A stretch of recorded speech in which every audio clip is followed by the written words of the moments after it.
이번 시간에 살펴볼 인물은 대하사극 고려거란 전쟁의 메인 빌런인 소배압의 동생이자 제1차 여유전쟁 때 고려를 침략했었던 요나라의 장수 소손영입니다.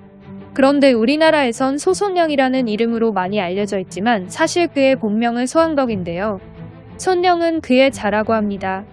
하지만 이번 영상에선 그의 이름을 편의상 우리에게 익숙한 소손영이라 칭하겠습니다. 묘사 소손영 열전에 따르면 그는 담력과 지략이 있었으며 계책이 뛰어난 인물이었다고 합니다. 또한 그는 형인 소배압과 마찬가지로 황제의 딸과 결혼하여 부마가 되었는데요. 983년 소손영은 요나라의 5대 황제인 경종의 딸 월곡공주와 결혼하여 부마도위에 임명되었습니다. 소손영도 송나라와의 전쟁에서 크게 활약했던 것으로 보입니다. 기록에 따르면 그는 986년 송나라의 장수인 조빈과 미신이 연지역을 침략하자 요나라의 명장 야유율가와 함께 훌륭하게 대응하여 이때의 공으로 동경요수에 임명되게 되죠. 이후 988년에는 요나라의 6대 황제인 성종이 송나라 원정에 나서자 소손영도 여기에 참여했는데요. 당시 성종이 친히 송나라를 공격하여 사패를 포위했는데 이때 소손영이 단독으로 한 방면을 담당했다고 합니다. 성 위에서 화살과 돌이 마치 비와 같이 쏟아졌지만 그럼에도 소손영은 태연히 장졸들을 독려하였고 결국 성을 함락시키는데 큰 공을 세웠죠. 그런데 그는 성이 함락된 직후 갑자기 어디선가 날라온 화살을 맞고는 부상을 입게 되는데요. 이에 성종의 어머니이자 소손영의 고모 겸 장모인 소태후가 친히 그를 찾아가 약을 하사했다고 합니다. 소태후가 하사한 약이 효과가 있었는지 얼마 뒤 부상에서 회복한 소손영은 이어서 송나라의 장성구 공격에 참여했습니다. 이때 소손영이 선두에 서서 큰 공을 세우자 소태후가 그의 공을 더욱 칭찬했다고 합니다. 묘사 소손영 열전에 따르면 이후 993년에 고려가 기부하지 않자 소손영이 조절을 받아 병력을 이끌고 고려의 변방에 있는 성을 쳐서 빼앗았다고 하는데요. 이것이 바로 우리에게 잘 알려진 제1차 여유전쟁입니다. 이때 소손영이 변방에 있는 성을 빼앗았다는 것은 아마도 제1차 여유전쟁 당시 제일 처음에 벌어졌던 봉산 전투를 의미하는 것 같습니다. 이후의 일은 고려사에 자세하게 기록되어 있는데요. 고려의 봉산군을 공격하여 격파한 소손영은 즉각 고려 측에 이러한 내용의 글을 보내 고려 조정을 겁박했습니다. 80만 군사가 당도했으니 만약 강으로 나와 항복하지 않는다면 모조리 섬멸할 것이니 군신 모두가 속히 아군 앞에 와서 항복해야 한다. 이때 소손영이 진짜 80만 군사를 데려오진 않았을 겁니다. 정확한 규모는 알 수가 없지만 당시 소손영의 지위가 동경유수였다는 것을 고려하며 대략 6만 명 정도의 병력을 이끌고 왔을 것으로 보인다고 합니다. 아무튼 소손영의 허풍에 제대로 겁을 먹은 고려 조정에서는 항복론이 대세가 되었는데요. 심지어 땅을 떼어주자는 할지론까지 나오기도 하였죠. 그리고 당시 고려의 6대 왕이었던 성종도 할지론에 따르려던 바로 그 순간 갑자기 서희가 나서서 이렇게 반대했습니다. 거란의 동경으로부터 우리 안복부까지의 수백의 땅은 모두 생야진이 살던 곳인데 광종이 그것을 빼앗아 가주, 송성 등의 성을 쌓은 것입니다.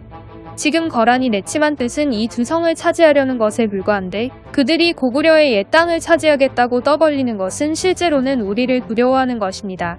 지금 그들의 군세가 강성한 것만을 보고 급히 서경 이북 땅을 할양하는 것은 좋은 계책이 아닙니다. 게다가 삼각산 이북도 고구려의 옛 땅인데 저들이 끝없이 욕심을 부려 작부만 땅을 떼어달라면 우리 국토를 모조리 줄 수 있겠습니까?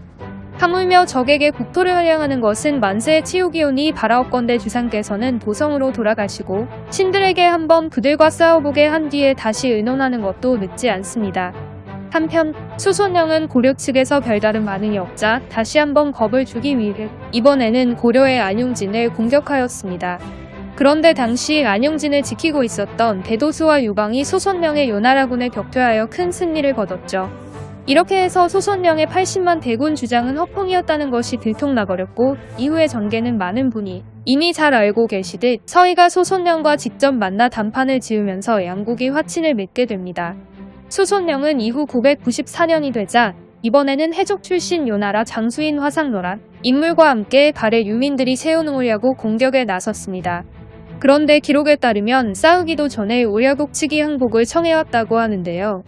하지만 소손영은 오야국의 항복 요청을 거부했습니다. 그러자 오야국 측은 죽기를 각오하고 싸워 소손영이 이끄는 요나라군의 공격을 모조리 막아냈죠. 이에 오여성을 함락시키기 어렵다고 판단한 화상도가 소손령에게 퇴각하자고 제안했지만 소손령은 이렇게 답했습니다. 저들이 고집이 강하여 우리가 조서를 받들어 토벌하러 왔는데 공의 없이 돌아간다면 다른 부족들이 우리를 어찌 보겠습니까? 이럴수록 깊이 진격해 들어가 전리품을 많이 얻어 돌아가야 할 것입니다. 기껏 오야국을 토벌하러 왔는데 아무런 성과도 없이 돌아갈 순 없으니 다른 곳이라도 공격해서 잔뜩 약탈하고 가자는 겁니다. 이에 화상노는 마지못해 동남쪽으로 진군하여 그곳의 여러 부족을 공격하기 시작했습니다. 여기서 말하는 여러 부족은 여진족들을 의미하는 것을 보입니다. 이후 화상노와 소손령은 열심히 여진족들을 공격하다가 어느덧 고려의 북쪽 변경까지 이르게 되는데요.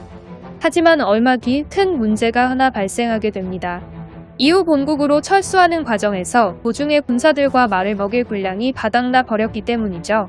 기록을 따르면 이때 군사와 말들이 많이 죽었고 이 일로 화상노와 소손령은 결국 관직을 삭탈당했다고 합니다. 하지만 소손령의 불행은 이게 끝이 아니었습니다. 이후 그는 996년 행군 도부서가 되어 여진의 여러 부족 중 하나인 포로모타부 정벌에 나서기도 했습니다. 그런데 소손령이 원정을 마치고 돌아왔을 무렵 그의 아내인 월곡 공주가 그만 병에 걸리고 말았죠. 이에 그녀의 어머니인 소태우가 현석이란 궁녀를 보내 그녀를 시중들게 했는데요. 소손령은 이때 아픈 아내를 시중들러 온 그 궁녀와 그만 간통을 저지르고 말았습니다. 그러자 이 사실을 알게 된 월곡 공주는 가뜩이나 아픈 상태에서 분을 이기지 못했는지 얼마 뒤 결국 사망했죠. 이후 모든 사실을 알게 된 소태우 역시 분노하여 조카이자 사위인 소손령에게 사약을 보내 자결을 명령했고 소손령은 이렇게 결국 생을 마감하게 됩니다. 송나라와의 전쟁에서 큰 활약을 펼쳤고 제1차 열전쟁 때는 고려 조정을 겁박하여 벌벌 떨게 만들었던 인물치곤 참 황당한 최후를 맞이한 것 같습니다. 그런데 고려사의 기록을 보면 제3차 열전쟁이 발발한 1018년에 소배합이 아닌 소손령이 10만 대군을 이끌고 고려를 침략한 것으로 나오는데요. 하지만 앞서 살펴보았듯이 묘사에는 소손령이 이미 한참 전에 사망한 것으로 나오기 때문에 고려사의 기록은 오류로 보입니다. 이외에 소손령과 관련하여 특이한 점이 있다면 그가 고려의 6대 왕인 성종의 장인이 될 뻔했다는 것인데요. 묘사 이국어기 고려전에 따르면 996년에 왕치가 표문을 올려 혼인을 요청하니 동경유수 구마 소손령의 따르하가 하였다고 합니다. 여기서 왕치는 고려의 6대 왕인 성종의 이름입니다. 그리고 다음 해인 997년 고려에서 한원경이라는 자를 보내 예물을 바치고 소손령의 아내 월국공주의 죽음을 조문하였다고 하는데요.